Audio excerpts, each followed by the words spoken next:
দোস্ত গুড়ি খাইতাছ একটু দে আমারে একটু একটু দে একটু দে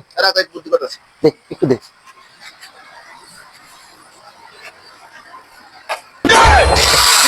क्या जुलूम है सारा काम करूं मैं खाएगा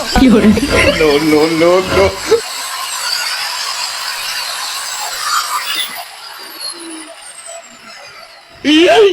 স্যালুট ভাই স্যালুট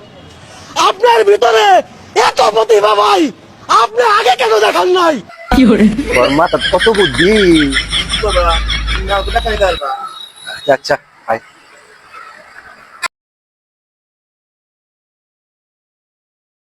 দোস্ত রুই যাবো রে অনেক স্বাদ আহ বোকা